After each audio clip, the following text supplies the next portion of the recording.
आप लोगों ने, मुझे पता चलता था अंदर, मेरी वाइफ मेरे को सारी खबर देती थी कि बहुत लोगों ने मन्नत मांगी, व्रत किए, पूजा पाठ, खासकर महिलाओं ने, माताओं ने, बहनों ने पूजा पाठ किया।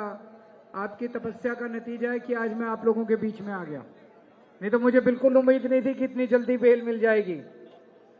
मैं बजरंगबली का बहुत बड़ा भक्त हूं, बजरंगबली को मानता हूं, हनुमान जी को मानता हूं। जय बजरंगबली, जय बजरंगबली। एक दिन मैं सेल में बैठा था, टीवी देख रहा था तिहाड़ में, और अचानक मैंने देखा बेल मिल गई। मोदी जी ने तो बड़ी कोशिश की कि मैं बाहर ना निकल पाऊं, लेकिन फिर हनुमान जी के सामने उनकी भी नहीं चली, और मैं आज आप लोगों के, चमत्कार था, चमत्कार से कम नहीं था। मैं सोच रहा था, मैं एक बहुत छोटा सा आदमी हूं, छोटी सी हमारी पार्टी है, मात्र 2 राज्यों में सरकारें हैं, दिल्ली में, पंजाब में। मेरे जैसे आदमी को प्रधानमंत्री जी ने जेल क्यों भेजा? बहुत सोचा मैंने। वो दिल्ली के काम रोकना चाहते हैं। जो काम हम कर रहे हैं आज, उसी की वजह से पूरे देश के अंदर आम आदमी पार्टी की चर्चा है। आम आदमी पार्टी ने दिल्ली में शिक्षा में, स्वास्थ्य में इतने सारे काम किए, उस वजह से पंजाब जीते हम लोग, उस वजह से गुजरात के अंदर हमारी वोट आई। प्रधानमंत्री जी दिल्ली के काम रोकना चाहते हैं। मेरा कसूर क्या है? मेरा कसूर है कि मैंने दिल्ली के गरीब लोगों के लिए शिक्षा का इंतजाम किया, गरीबों के बच्चों के लिए शिक्षा का इंतजाम किया। मेरा कसूर यह है कि मैंने सरकारी स्कूल शानदार बना दिए। प्रधानमंत्री जी वो मेरे को गिरफ्तार करके स्कूल बंद करवाना चाहते हैं। मैंने कहा प्रधानमंत्री जी को, मैंने कहा जी मैंने 500 स्कूल बनाए, आप देश के राजा हो, आप 50,000 स्कूल बनाओ ना देश में, तब तो आपका बड़प्पन है। मेरे को गिरफ्तार करके मेरे स्कूल बंद करवाना चाहते हो, ये तो अच्छी बात नहीं है, ये देश के लिए सही बात नहीं है। मेरा कसूर यह है कि मैंने दिल्ली के अंदर जगह जगह मोहल्ला क्लिनिक खोल दिए, आपके लिए फ्री दवाइयों का इंतजाम कर दिया, फ्री इलाज का इंतजाम कर दिया, सरकारी अस्पताल अच्छे कर दिए। वो सरकारी अस्पताल, वो मोहल्ला क्लिनिक बंद करना चाहते हैं। मैंने प्रधानमंत्री जी को कहा, मैंने कहा जी मैंने दिल्ली में 530 मोहल्ला क्लिनिक बनाए हैं, आप गांव गांव में बना दो, 5 लाख मोहल्ला क्लिनिक बनाओ पूरे देश के अंदर, सारों का इलाज फ्री कर दो, तब तो आपका बड़प्पन है। और विडंबना देखो, दिल्ली के लोगों के लिए मैंने फ्री दवाइयों का इंतजाम करा, लेकिन जब मैं तिहाड़ गया, मेरी दवाइयां इन्होंने बंद कर दी। 15 दिन तक, मैं शुगर का मरीज हूं 20 साल से, और 10 साल से मैं इंसुलिन के इंजेक्शन लेता हूं। 52 यूनिट इंसुलिन रोज लेता हूं, 4 बार दिन में, 4 बार मेरे पेट में इंजेक्शन लगते हैं। तिहाड़ में 15 दिन तक इन्होंने मेरे को इंसुलिन के इंजेक्शन नहीं दिए, और मेरी शुगर 300, 350 पहुंच गए। मैं गिड़गिड़ाता रहा इनके सामने कि मेरे को इंसुलिन दे दो, मैं इंसुलिन के इंजेक्शन लेता हूं, इन्होंने नहीं दिया।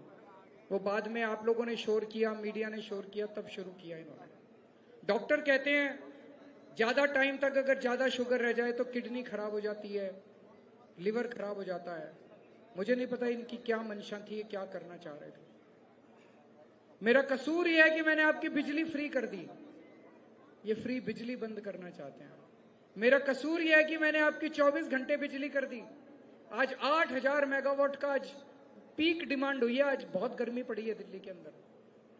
जब हमारी 2014 में सरकार बनी थी, 5,500 मेगावाट पे भी दिल्ली के अलग अलग, कहीं ट्रांसफार्मर फूक जाता था, कहीं केबल फूक जाती थी, दिल्ली में जगह जगह बिजली चली जाती थी।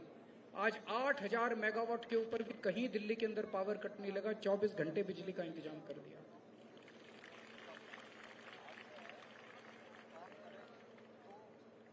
अब मुझे अंदर पता चला कि महिलाएं मेरा बड़ा इंतजार कर रही थी।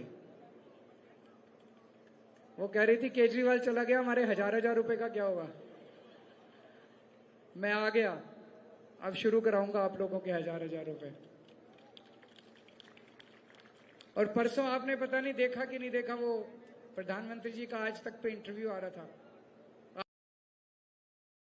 आज ये केजरीवाल दिल्ली में महिलाओं को बस का सफर फ्री देता है, उन्होंने कहा फ्री बस का सफर नहीं होना चाहिए। आपसे पूछना चाहता हूं, होना चाहिए कि नहीं होना चाहिए? तो जनता चाहती है होना चाहिए। उनका मुख्यमंत्री ने पैसे बचा के उनका फ्री बस सफर कर दिया, तो प्रधानमंत्री जी को क्या तकलीफ है? पूरे देश की महिलाओं का बस का सफर फ्री कर दो ना, रेल का सफर भी फ्री कर दो महिलाओं के लिए, तब बड़प्पन है। केजरीवाल का बस का सफर, फ्री बस का सफर बंद करना चाहते हो? चिंता मत करना, होने नहीं दूंगा मैं, दिल्ली बस का सफर जारी रहेगा। अब कह रहे हैं 2 जून को केजरीवाल को फिर जेल जाना पड़ेगा। मैं जेल जाऊंगा कि नहीं जाऊंगा, ये आपके ऊपर निर्भर करेगा। अगर आपने कमल का बटन दबा दिया तो मेरे को जेल जाना पड़ेगा, और अगर झाड़ू का बटन दबाया तो मेरे को जेल।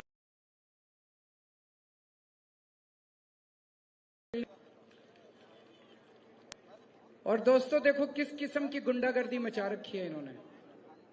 मेरे को गिरफ्तार कर लिया, मनीष सिसोदिया को गिरफ्तार कर लिया, सतेंद्र जैन को गिरफ्तार कर लिया, संजय सिंह को गिरफ्तार कर लिया, परसों मेरे पीए को गिरफ्तार कर लिया, अब कह रहे हैं आतिशी को भी गिरफ्तार करेंगे, सौरभ भारद्वाज को भी गिरफ्तार करेंगे। अरे प्रधानमंत्री बनाया था, थानेदार लेके आए थे। सवेरे से उठ के शाम तक मैं ममता बनर्जी को भी गिरफ्तार करूंगा, मैं हेमंत सोरेन को भी गिरफ्तार करूंगा, मैं स्टालिन को भी गिरफ्तार। हमें ऐसा प्रधानमंत्री चाहिए जो हमारी समस्याओं का समाधान करे। आज घर का खर्चा नहीं चल रहा, उन्हें यह सोचना चाहिए कि पेट्रोल की कीमत कैसे कम करूं, उन्हें यह सोचना चाहिए कि डीजल की कीमत कैसे कम करूं, उन्हें यह सोचना चाहिए कि बच्चों के लिए अच्छी शिक्षा का इंतजाम कैसे करूं, उन्हें यह सोचना चाहिए कि दूध की कीमतें, दालों की कीमतें, खाने पीने की चीजों की कीमतें कैसे कम करूं, उन्हें यह सोचना चाहिए कि बच्चों के लिए रोजगार का इंतजाम कैसे करूं। हमारे बच्चे पढ़ पढ़ के घर में बैठे हैं, उनके लिए वो कोई बात ही नहीं है। इतने भाषण दे चुके, कहीं आपने सुना कि महंगाई की उन्होंने बात की? कहीं आपने सुना उन्होंने बच्चों को रोजगार देने की बात की? अजीब अजीब बातें कर रहे हैं आजकल। वो बंबई गए, बंबई में जाके कहते हैं कि शरद पवार भटकती आत्मा है। ये क्या है? शरद पवार साहब 84 साल के हैं, मोदी जी 74 साल के हैं। आप अलग अलग हो सकते हैं, अलग अलग पार्टियों में हो सकते हैं, आपकी विचारधारा अलग अलग हो सकती है, लेकिन बदतमीजी तो ठीक नहीं है। बंबई गए, बोले उद्धव ठाकरे अपने बाप की नकली संतान है। ये प्रधानमंत्री को ऐसी भाषा शोभा देती है? ऐसे बोलना चाहिए? बोले अगर आपने इंडिया गठबंधन वालों को वोट दे दिया तो आपके मंगलसूत्र छीन लेंगे। ये क्या, क्यों छीनेंगे भाई हम मंगलसूत्र? और आज उन्होंने भाषण दिया, ये इंडिया गठबंधन वालों को वोट दे दिया तो ये आपके घर की टूटी छीन के ले जाएंगे। ये क्या हो गया प्रधानमंत्री जी को? आपके घर का बिजली का कनेक्शन काट के भाग जाएंगे। मुझे लगता है 4 जून को वो जा रहे हैं और उनकी बौखलाहट झलक रही है, उनकी बौखलाहट झलक रही है।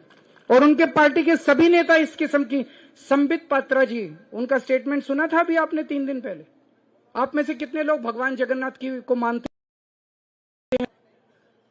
सभी मानते हैं। जगन्नाथ मतलब जगत के नाथ, यूनिवर्स का गॉड, सृष्टि का गॉड, कायनात का गॉड, पूरे यूनिवर्स का गॉड। संबित पात्रा जी कहते हैं कि भगवान जगन्नाथ मोदी जी के भक्त हैं। ये क्या है? इतना अहंकार हो गया, इतना अहंकार हो गया आप लोगों को, आप भगवान से भी अपने आप को बड़ा समझने लग गए। अभी अमित शाह जी आए 2 दिन पहले दिल्ली, आके कहते हैं आम आदमी पार्टी के सारे वोटर पाकिस्तानी हैं। आप लोग पाकिस्तानी हैं? ये इस पे चुनाव चल रहा है, बताओ। कोई मुद्दों की बात करो यार, कोई जनता की समस्याओं की बात। दिल्ली वालों ने हमें वोट दिया तो दिल्ली वाले सारे पाकिस्तानी। पंजाब में हमें 117 में से 92 सीट मिली, पंजाब के सारे लोग पाकिस्तानी। गुजरात में हमें 15% वोट शेयर मिला, गुजराती सारे पाकिस्तानी। गोवा वालों ने हमें वोट दिया, मध्य प्रदेश में, उत्तर प्रदेश में, आसाम में हमारे कई काउंसलर हैं, हमारे कई सरपंच हैं, वो भी सारे पाकिस्तानी, सारा देश पाकिस्तानी। ये क्या गाली गलौज पे उतर आए तुम लोग? जनता को गालियां देने लग गए तुम लोग। मोदी जी जाने वाले हैं 25 मई, 25 मई जेल का जवाब 4 जून को इंडिया गठबंधन की सरकार बनेगी, उसमें हम भी हिस्सा होंगे, आम आदमी पार्टी भी केंद्र में हिस्सा होगी। सबसे पहले दिल्ली को पूर्ण राज्य का दर्जा दिलवाएंगे। पूर्ण राज्य का दर्जा मिलेगा तो एलजी भी आपका होगा। एलजी आपके फिर काम नहीं रोकेगा, एलजी आपके काम तेज स्पीड से करेगा। कानून व्यवस्था को ठीक करेंगे, स्कूल ठीक किए, अस्पताल ठीक है, कानून व्यवस्था ठीक करेंगे। दिल्ली की कानून व्यवस्था बहुत खराब हो गई है, दिन ब दिन खराब होती जाए, चारों तरफ मर्डर, क्राइम, महिलाओं के साथ, इसको ठीक करेंगे। आप थाने जाते हो, पुलिस वाले सुनते हैं आपकी? अब सुनेंगे, 4 तारीख के बाद सुनेंगे। जब मैं जेल गया, मेरी पत्नी ने मेरा बहुत साथ दिया। वो मेरे से मिलने आती थी, मेरा संदेश आप लोगों तक पहुंचाती थी, दिल्ली वाले क्या कह रहे हैं ये मुझे आके बताती थी। तो आज मैं उन्हें भी साथ लेके आया हूं, 2 शब्द वो भी कहेंगे।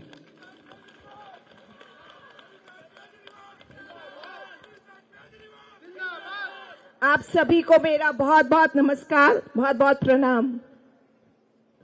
आप सभी ने इतनी दुआएं की, इतना आशीर्वाद दिया, इसी की वजह से शायद आज आपके मुख्यमंत्री मेरे पति हमारे बीच में हैं। मानते हैं सब, भगवान भी सच का साथ देते हैं, मानते हैं ना सब।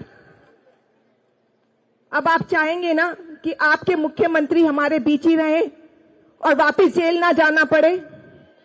तो मेरी बस एक छोटी सी यही रिक्वेस्ट है आप सबसे, आप सभी को 25 मई को वोट देने जरूर जाना है।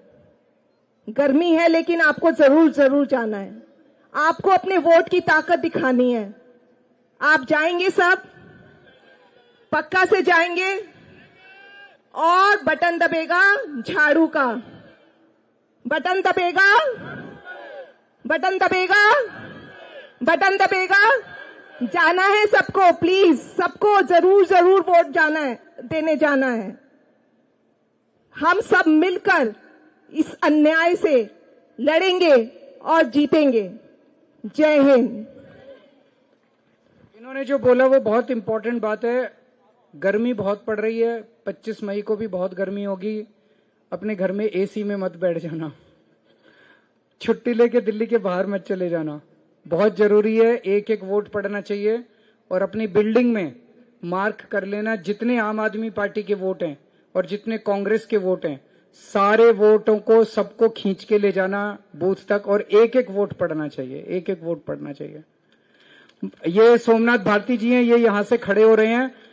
मालवीय नगर में आप किसी से भी फोन करके पूछना, रात दिन 24 घंटे अपना फोन ऑन रखते हैं। अगर रात को 2 बजे बुलाओगे, आपके घर आएंगे आपका काम करने के लिए, आपकी मदद करने। बहुत अच्छे आदमी है ना, सब लोग जानते हैं इनको। मालवीय नगर में कोई आपका दोस्त हो, उनसे पूछ